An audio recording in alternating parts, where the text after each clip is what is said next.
ازيكم حبايبي؟ عاملين ايه؟ يا رب تكونوا في احسن صحة واحسن حال. معاكم كريستينا من قناة دبري وفري مع كوكي. لو اول مرة بتشوفي القناة بتمنى منك انك تشتركي فيها وتفعلي الجرس على الاشعار الكل عشان يوصلك كل جديد. ما تنسيش تعملي لايك للفيديو عشان يوصل اكتر عدد في القناة وبره القناة. ما تنسيش كمان تشاركوا الفيديو مع اصحابكم. هعمل معاكم الغدا النهارده سهل جدا، مكرونه محمره بطريقه جديده حلوه جدا جدا جدا غير التقليديه اللي متعودين عليها. تكات جديده كده بس هتفرق معاكي في الطعم جدا. تمام. اول حاجه كده سخنت حله كويس قوي، حطيت فيها كده معلقه سمنه زي ما انتم شايفين، هسيبها تسخن جدا. تمام.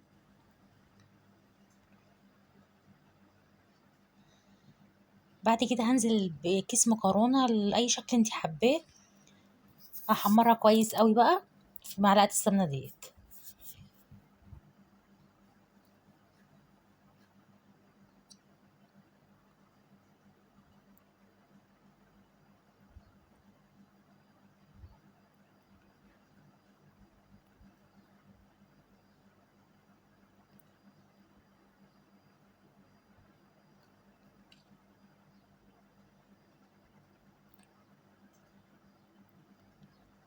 هنا معايا كده بصلايه ومعايا 5 فصوص من الثوم، عقبال ما المكرونه كده تتحمر هكون فرمتهم ده لوحده وده لوحده في الكب.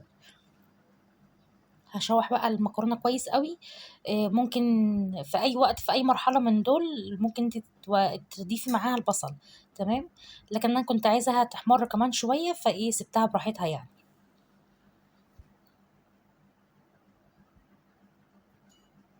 لو أنتِ حابة اللون كده ما فيش مشكلة براحتك خالص، حطي كده على كده البصلة.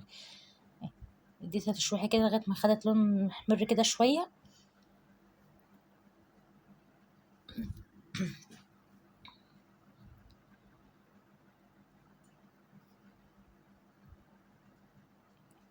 هانزل كده على البصلاية كده بعد ما فرمتها في الكبة، وما ينفعش البصلاية تتحط غير في المرحلة دي، يعني ولا تنفع تتحط في الأول تشوحيها وبعد كده ترجعي تحمري المكرونة تتحرق البصلاية، أو تنزليها على المكرونة وانتي بتحمري كده.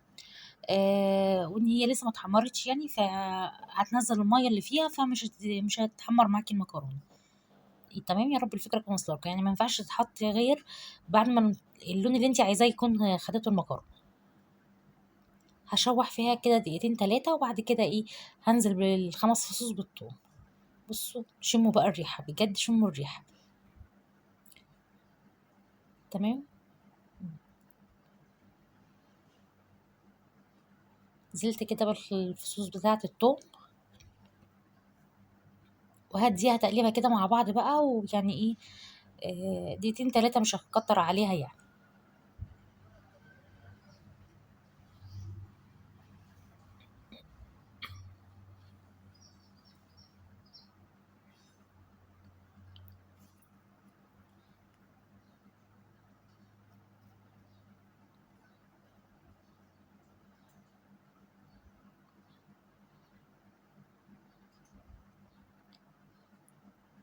هانزل عليها بقى ببهارات كده.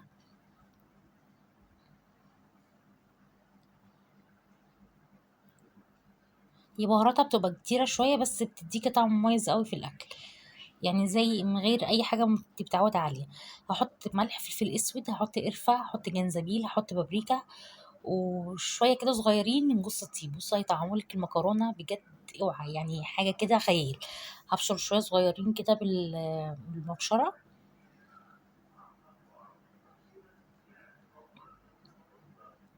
تمام. خدتِ حتة صغيرة خالص، بس هتفرق في الطعم جدًا يعني. هاقلّب بقى البهارات كده مع البصل مع التوم مع المكرونة.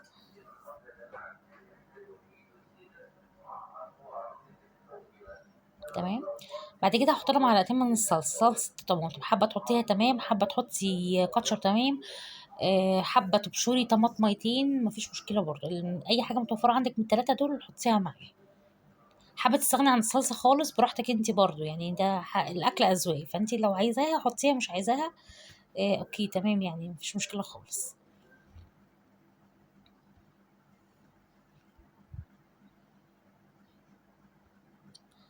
هاقلب برضه كله كده مع بعض كويس.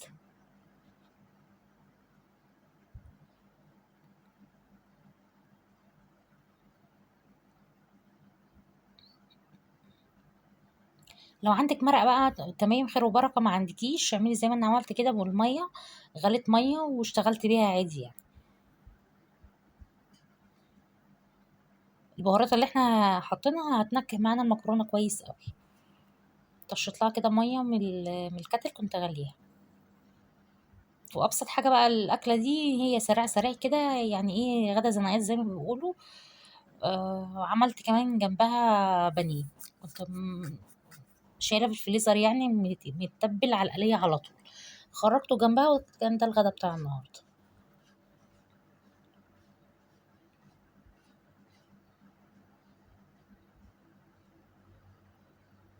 هاسيبها بقى تستوي خالص وبعد كده ايه، هاوريها لكم. جيت هنا حطيت كده، نقلت الطاسة وحطيت نقلت الحلة وحطيت مكان الطاسة ده البانيه اللي أنا كنت مفرّزاه. هاسيبه لكم في أول تعليق مثبت أو في صندوق الوصف. صندوق الوصف هو مثلث كده مقلوب تحت الفيديو، اضغطي عليه هيدخّلِك على أي لينك عندي في القناة أنا هاحطه. طريقته حلوة جدًا وسهلة وبسيطة جدًا.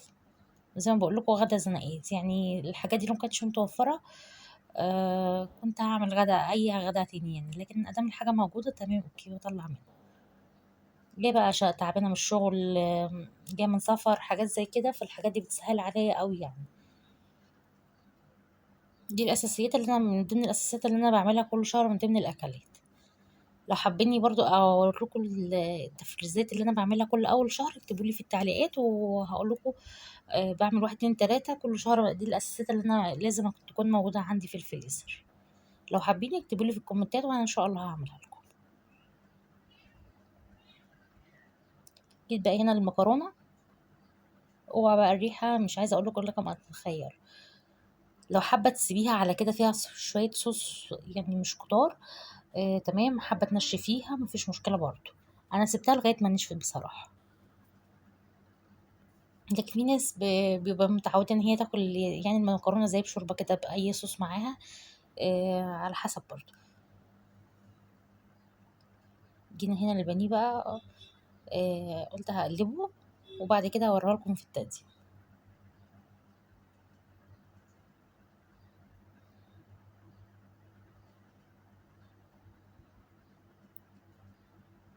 مسكات السيليكون دي اختراع فاشل بس غصب عننا عشان الحاجة ايه، الحلل الجديدة والتصاج الجديدة فما تتبهدلش، لكن هي مش عملية جدا يعني. أنصحك ما تشتريهاش أحسن لك.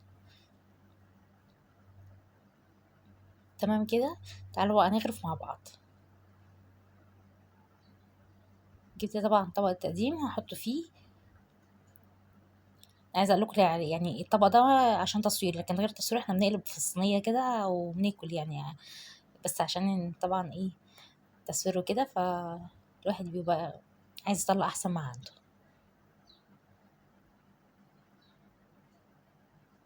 بصوا بقى شكلها وريحتها وطعمها بجد كانوا حلوين جدا. بتمنى ممكن انتوا تجربوها وتقولوا لي رايكم فيها ايه.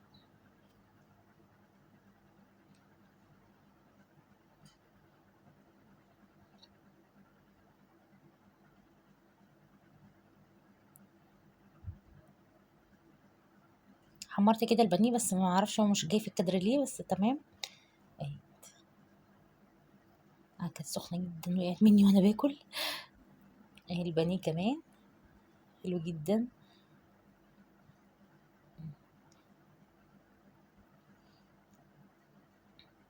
بصوا من جوه تمام.